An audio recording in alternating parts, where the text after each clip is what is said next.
School of Theology, and today I'm going to talk about the Ripple Group, is a term I've coined to talk about a new vehicle for religious transformation and social change. This is based out of my dissertation, which looks at Just Faith Ministries, and this is a national organization that creates curricula for churches to run, like a small group setting for people to learn about peace and justice issues from a faith-based perspective, so it's kind of engaging a different language to help people see the faith-based relevance of what they're doing. So to contextualize the Ripple Group in this larger ways that change happens in society, I just want to talk about support groups to begin with. So I made this little chart, and I said, organizations typically that are trying to achieve change typically focus on either individuals or they go directly to structures. And then the ultimate target of change might be individuals and lifestyles and habits and other personal factors, or they might be looking at structures. So just to kind of put this all into context, start with support groups and social movements because those are the two most widely recognized. Support groups are like Alcoholics Anonymous, Weight Watchers, bereavement groups, and that sort of things. They're organizations that bring individuals together in order to change a very specific aspect of that person. And that's the ultimate end of what they're trying to do. They're not hoping that person goes further. So to take Alcoholics Anonymous as an example, they gather people together who are dealing with alcoholism, and it's about them, those particular people, overcoming their addictions, right? They don't say, now you're going to go forth and make a dry county. They don't do this larger structural change. It's all at the personal, individual level, and that's where it stops. And it might spill out into activism, but that's not the main intent, the focus of the group. So social movements is kind of on the opposite end. Rather than doing individuals and ending at individuals, it starts with structures, which could be laws, it could be norms, customs, that sort of thing, but larger social enterprises. And then the ultimate target of change is also the structures. They're looking, you can look at the civil rights movement as an example for racial justice, feminist movement, all these sorts of things. And granted, these are like very rigid categories. I've outlined them here. There is also an aspect of personal level change in a lot of the social movements. It's not just about getting women access to equal pay. It's also about having an internal sense of their own self-worth, right? So there are aspects that kind of bleed into each other in these categories. And so then to go to cultural movements, that's when organizations focus on structures in the hope of changing individual lifestyles. So a really good example of this is the vegan movement. They will put out media, billboards, advertising, that sort of thing. Maybe try to make vegan options more available, encouraging the food industry to have these available and mark them on their menu and that sort of thing, in the hopes of changing individual lifestyles to make them more plant-based. Environmental movement is another good example of a group that does education. Look at Earth Day and the way that a generation has changed from young children slowly being educated in society, mass media, and now they have these very different lifestyles. They're more into recycling. They want to know if things are sustainable. So it goes to lifestyles. Ripple groups this is again my own term, organizations that focus on individuals, trying to change those individuals' outlooks and beliefs in the hopes that those will organize themselves into larger social practices and change the wider society. So an example of this would be the feminist consciousness raising movement of the 60s and 70s. They would gather women together in a small, intimate space, and they would discuss, the personal and how this has political ramifications.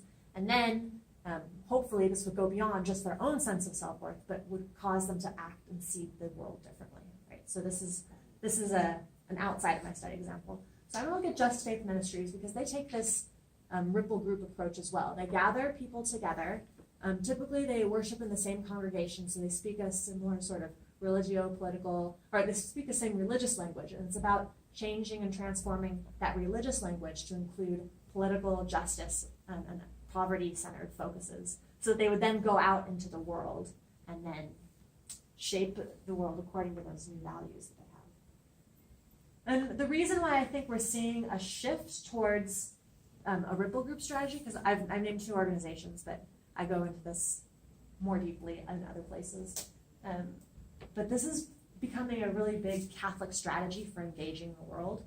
And three factors that kind of played into this was geographic mobility, rising professionalism, and an individualized locus of moral authority. Just to unpack each of those specifically. Catholics used to engage the public sphere as a parish. So you would have a relief society or some other parish-based organization. And then as these shifts came, people wanted to engage the world not as parish-based, but within their own personal preferences and go out into the world. Where do I feel called? There was this affective element to it rather than a collective element that really characterized Catholic engagement in the past. And so these three shifts really played into it. The first one was geographic mobility. And this is just people, this is true not just of Catholics, this is true of Americans generally.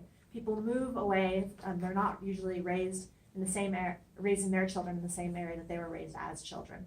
And as people have to enter and exit these different geographic spaces, they can't invest in a parish or a congregation or a relief organization as readily. They prefer to volunteer if they engage society.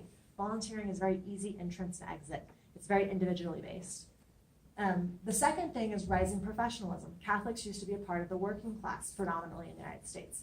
With the GI Bill, that changed things for Catholics. And so after World War II, you see a huge increase in Catholic education and income, at least among white Catholics. And you see this happening across the board within Catholicism. And this is also when you can start to trace back this ripple group strategy within Catholicism.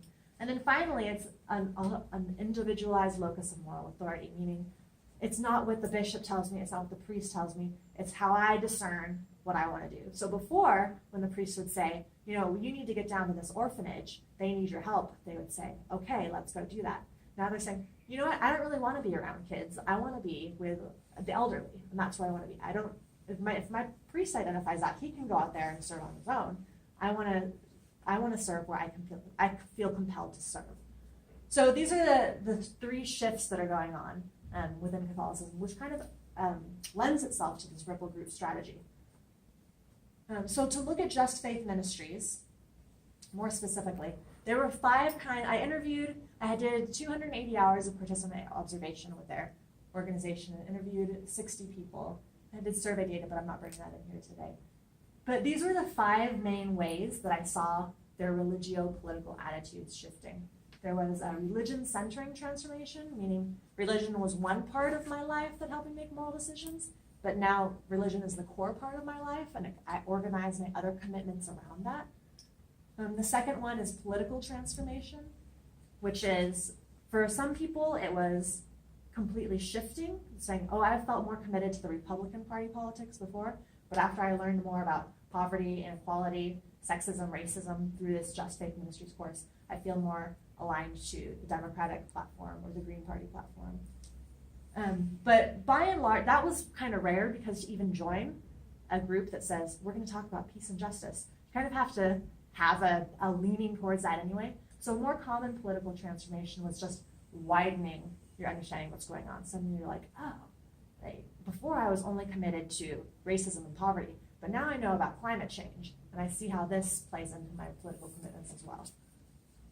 So religio-political transformation were for people who had these political commitments already to more progressive peace and justice, but they never saw how the Bible or other traditions of their faith were relevant to those things. So this was a transformation of, they say, oh, like Jesus actually hung out with the poor, you know. So this was it sacralized their political commitments. And the fourth one was intensification. There were a lot of people who had a lot of these values already, but then suddenly they were intensified and they committed themselves to even more things. And then the fifth one was motivational transformation, which is people who already kind of had the values, but they didn't have access, they didn't have channels to put those values into action. They didn't have the organizational knowledge to know where to go to put those into action. So it was less of an interior transformation so much as a transformation of their behaviors and practices. So I'm going to read a couple quotes that highlight each of these transformations. So to look at the religion-centering transformation, this was, again, people who had religion on the periphery, or one of many ways of looking at the world, part of their worldview, rather than the center. And so here's a quote from the founder of Just Faith Ministries. His name is Jack Jezreel. All the other people within my dissertation were changed. But he says, we are trying to bridge the relationship between the scriptures and our response to the scriptures. We're trying to bridge the relationships between the Eucharist, communion or Last Supper, a religious rite among Catholics, and what happens after Mass. We're trying to bridge the relationship between Catholic social teaching and Catholic social mission.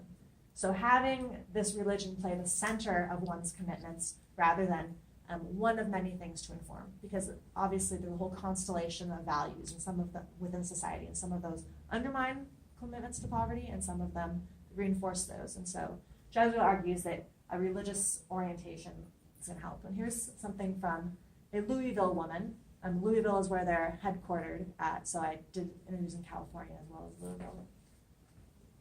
So St. Francis of Assisi preached the gospel, but he told his followers, preach the gospel at all times, and sometimes you even have to use words.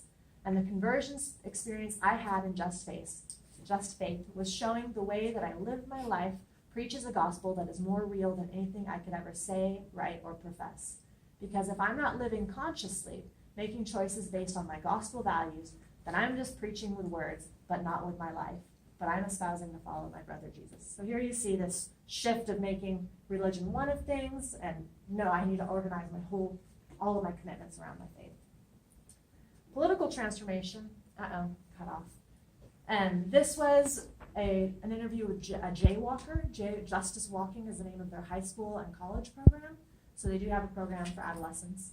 And this was a woman who was studying at the undergraduate level. She was studying speech pathology. She wanted to work with neurologically atypical children. So clearly, she already has this other regarding vocation that she's trying to negotiate, even as an undergrad. But she was saying how she was politically transformed, not in the sense of having a 180 shift, but in the sense of learning so much more about the world around her. Just to share some of it is, I was more on the conservative, I'm sorry, I'm looking at the wrong person. This is a person who actually did switch his affiliation.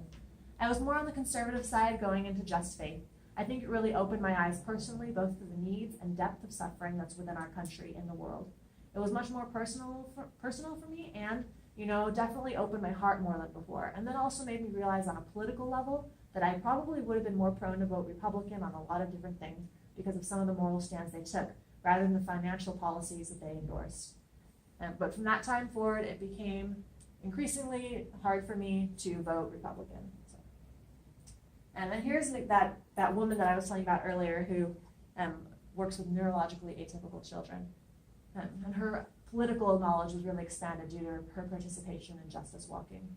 I mean, there could be actual content living in Haiti if we address this situation of poverty across the world. Like, people in Haiti could actually live real lives and not be so poor, so incredibly poor, that they just start starving and dying and everything.